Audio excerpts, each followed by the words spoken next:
Iran hostage crisis. In U.S. history, events following the seizure of the American embassy in Tehran by Iranian students on November 4, 1979.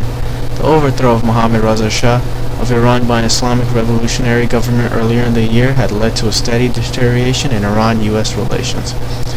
In response to the exiled Shah's admission to the United States for medical treatment, a crowd of about 500 seized the embassy.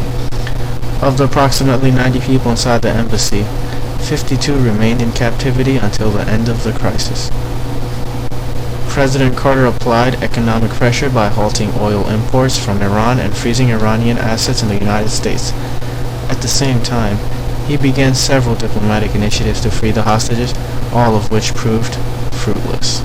On April 24, 1980, the United States attempted a rescue mission that failed. After 3 of 8 helicopters were damaged in a sandstorm, the operation was aborted. 8 people were killed during the evacuation. Secretary of State Cyrus Vance, who had opposed the action, resigned after the mission's failure.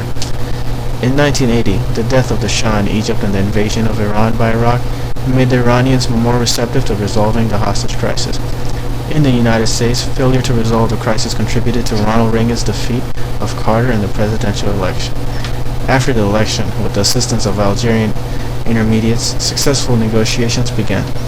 On January 20, 1981, the day of President Reagan's inauguration, the United States released almost $8 billion in Iranian assets and the hostages were freed after 444 days in Iranian detention.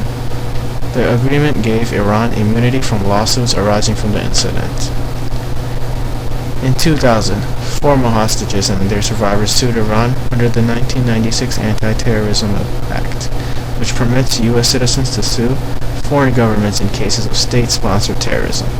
The following year, they won the lawsuit by default when Iran did not offer a defense. The U.S. State Department sought dismissal of the suit, arguing it would hinder its ability to negotiate international agreements, and a federal judge dismissed the plaintiff's suit for damages in 2002, ruling that the agreement that resulted in their release barred awarding any damages.